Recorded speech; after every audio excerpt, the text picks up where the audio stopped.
আসসালামু আলাইকুম রাহমাতুল্লাহ।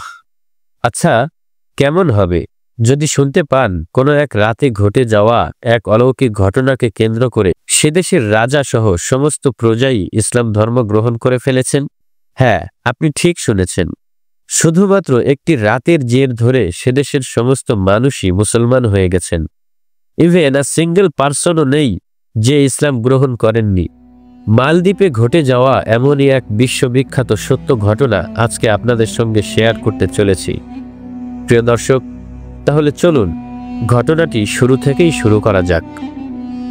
আদিগন্ত বিস্তীর্ণ নীলাভ জলরাশি, স্বচ্ছ সমুদ্র লোভন, থেকে থেকে জেগে ওঠা শ্বেত শুভ্র বালুকা সৈকত, নৈসর্গিক সৌন্দর্য ও নান্দনিকতার সুষমা কাঠি, হেলে দুলে অস্তিত্বের জানান দেওয়া সারি সারি নারকেল গাছ, প্রবাল দ্বীপের দোতনা, নিসর্গের ব্যঞ্জনা ও স্বর্গীয় রূপ বিভার, যা পর্যটকদের অশান্ত মনে কোমল ছোঁয়া দিয়ে যায়। আপনাকে বলতেই হবে, মালদ্বীপ যেন স্থির ক্যানভাসের রং তুলিতে শিল্পের যত্নে আঁকা ছবির মতন দীপ্তমহিম। কি নেই এই প্রকৃতি রানী ও পৃথিবীর অন্যতম নয়নাভিরাম দেশ মালদ্বীপে? সারা বিশ্বের নিয়ন্তা ও অধিকর্তা মহান আল্লাহ তাআলা যেন এই জলজ পল্লীর রূপাবহ থরে বিথরে সাজিয়েছেন। প্রাকৃতিক দ্বীপপুঞ্জ এই মালদ্বীপের অবস্থান ভারত মহাসাগরে, শ্রীলঙ্কা থেকে আনুমানিক 400 মাইল দক্ষিণ পশ্চিমে। আয়তন মাত্র 298 বর্গ কিলোমিটার। জনসংখ্যা মাত্র 3,92,473 জন এবং এটি বিশ্বের সবচেয়ে নিচু দেশ। সমুদ্রপৃষ্ঠ থেকে সর্বোচ্চ উচ্চতা মাত্র 2.3 মিটার আর গড় উচ্চতা মাত্র 1.5 মিটার। ক্ষুদ্র ক্ষুদ্র 1190টি দ্বীপ নিয়ে গঠিত দেশটির 200টি দ্বীপ বসবাসযোগ্য। এদেশের ইতিহাস, ঐতিহ্য ও সংস্কৃতি খুবই প্রাচীন। বিভিন্ন তথ্যমতে জানা যায় সংস্কৃত শব্দ দ্বীপমালা থেকেই মালদ্বীপ এসেছে।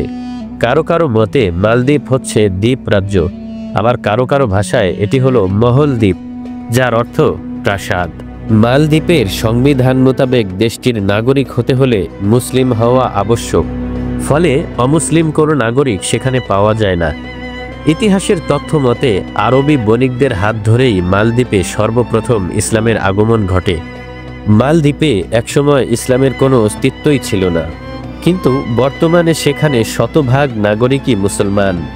তাহলে কিভাবে এই মালদ্বীপে ইসলামের আলো ছড়ালো? এ নিয়ে এক অলৌকিক ঘটনার বর্ণনা রয়েছে। মালদ্বীপের ইতিহাসেও তা লিপিবদ্ধ আছে, যা কাইফা দাখলাল ইসলাম ইলাল মালদ্বীপ, আরবিক বাইয়িনাত 15/6/2019 এই নিবন্ধটিতে পেয়ে যাবেন।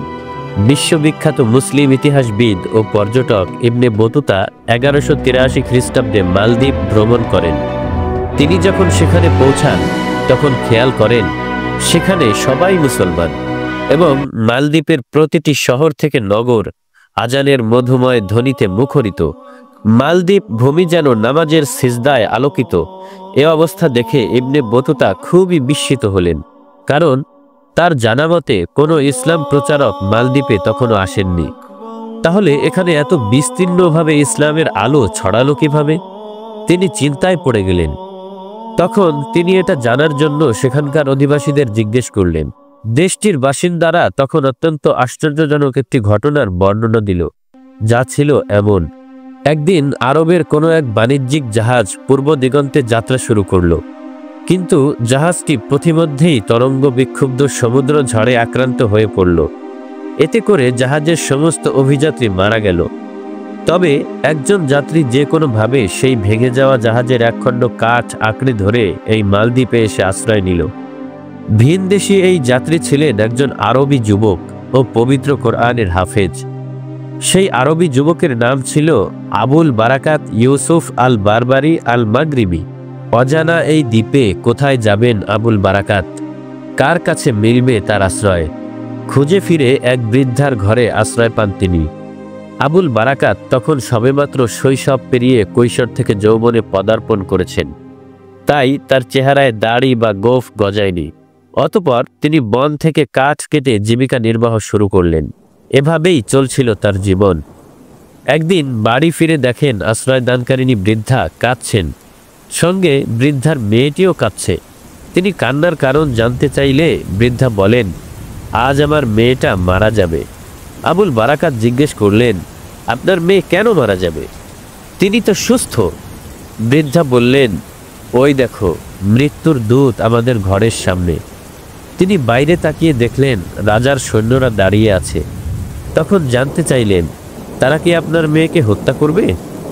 বৃদ্ধা বললেন, না, ব্যাপারটি তা নয়। রাজার সৈন্যরা আমার মেয়েকে নিয়ে যেতে এসেছে, কারণ প্রতি বছর আমাদের এই দ্বীপে নির্দিষ্ট একটি তারিখে সামুদ্রিক এক মহা বিপদ ধেয়ে আসে। সেখান থেকে রক্ষা পাওয়ার উপায় একটাই, এই দ্বীপবাসীর পক্ষ থেকে একজন তরুণীকে ওই দিন সূর্যাস্তের পর সমুদ্র উপকূলের মন্দিরে রেখে আসতে হয়। পরের দিন সকালে রাজ দরবারের লোকজন সমুদ্রের কিনারা থেকে ওই মেয়ের মরদেহ উদ্ধার করে আনে।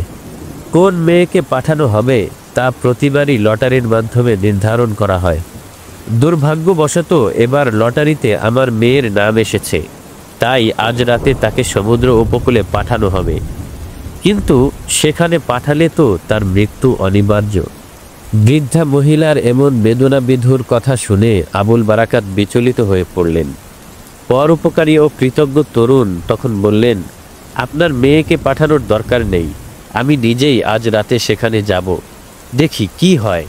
প্রয়োজন পড়লে আপনার মেয়ের পরিবর্তে আমি নিজের প্রাণ দেব। আপনার মেয়ের পোশাকগুলো আমাকে এমনভাবে পরিয়ে দিন যাতে রাজার সৈন্যরা আমাকে চিনতে না পারে, সেরকম করেই আমাকে সাজিয়ে দিন। আজ আমিই তাদের সঙ্গে যাব। আবুল বারাকাত ছিলেন আরবি যুবক, তাই দেখতে শুনতে সুন্দর ও সদ্য কৈশোর উত্তীর্ণ, ফলে তার ধরা পড়ার আশঙ্কা তেমন ছিল না। তবে বৃদ্ধা তাকে নির্ঘাত মৃত্যুর দুয়ারে ঠেলে দিতে কোনোভাবেই রাজি হচ্ছিলেন না। কিন্তু যুবকটি বললেন, তিনি মুসলমান, মুসলমান এক আল্লাহ ছাড়া আর কাউকেই ভয় পায় না, আর জীবন মৃত্যু আল্লাহর হাতে। আল্লাহর হুকুম না হলে কেউ কাউকে মারতে পারে না। তাছাড়া আবুল বারাকাত ছিলেন একজন হাফেজে কোরআন, তাই তার বিশ্বাস ছিল আল কোরআনের বরকতে আল্লাহ তাআলা তাকে রক্ষা করবেন। আবুল বারাকাতের পীড়াপিড়িতে শেষে বৃদ্ধা রাজি হলেন। তারপর তাকে রাজার সৈন্যদের কাছে সমর্পণ করলেন। রাজার সৈন্যরা আবুল বারাকাতকে সাগরের ওই নির্জন মন্দিরে রেখে চলে এলো। তখন তিনি সেখানে এশার নামাজ আদায় করলেন। এরপর উন্মুক্ত তলোয়ার হাতে সমুদ্রের ঢেউ দেখতে লাগলেন। একই সঙ্গে পবিত্র কোরআন তেলাওয়াত করতে লাগলেন। রাত গভীর হলে চারিদিক নিস্তব্ধতায় ছেয়ে গেল। সমুদ্রের ঢেউয়ের শব্দ ছাড়া আর কোনো শব্দ ছিল না সেখানে। প্রকৃতিও নিদ্রার কোলে ঢলে পড়ল। তখনও হাফেজে কোরআন আবুল বারাকাত রাতের নিথর নিস্তব্ধ পরিবেশে ছিল অপেক্ষমান। সমুদ্রের কিনারায় সেই ভয়ঙ্কর মন্দিরে বসে হৃদয়স্পর্শী সুরে কোরআন তিলাওয়াত করেই যাচ্ছিলেন, কারণ সব ধরনের অপশক্তির মোকাবিলায় কোরআনই তার একমাত্র হাতিয়ার। সময় অতিবাহিত হয়, আর আবুল বারাকাত অপেক্ষা করেন। হঠাৎ করেই সমুদ্র দিগন্তে বিশাল আকৃতির এক ভয়ঙ্কর দৈত্যের উদয় হল।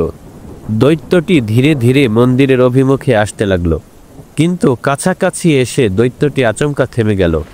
আর এইদিকে আবুল বারাকাত কোরআন তেলাওয়াত করেই যাচ্ছিল। বোঝা যাচ্ছিল কোরআন তেলাওয়াতের আবেশে কোনো এক অলৌকিক কারণে দৈত্যটি সামনে অগ্রসর হতে পারছিল না।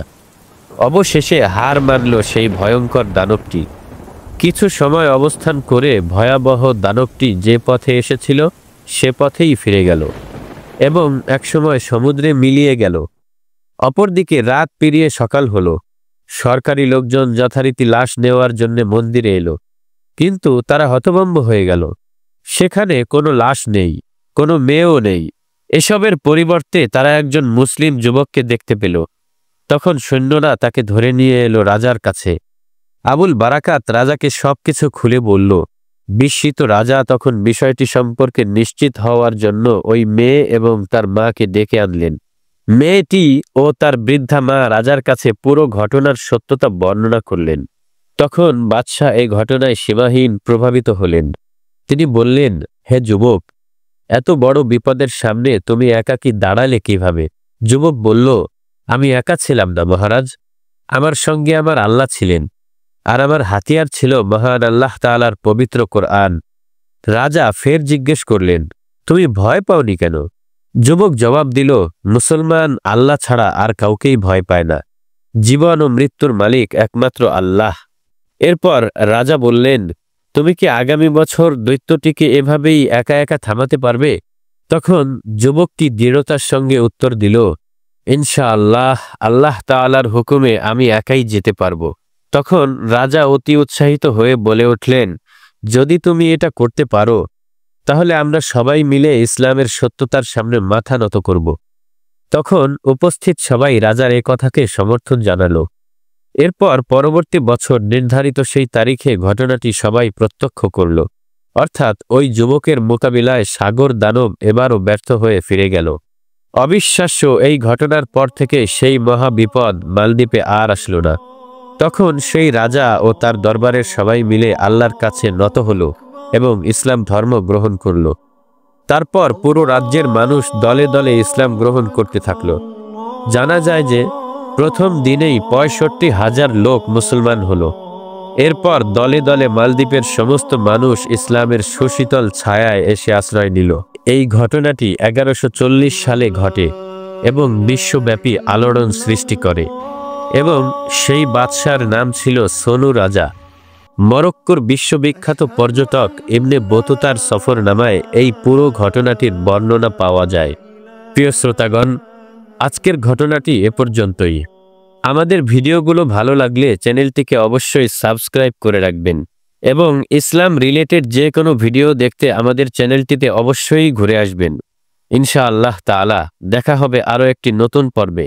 সে পর্যন্ত সবাই ভালো থাকুন, সুস্থ থাকুন। আল্লাহ হাফেজ। আসসালামু আলাইকুম ওয়া রাহমাতুল্লাহি ওয়া বারাকাতুহু।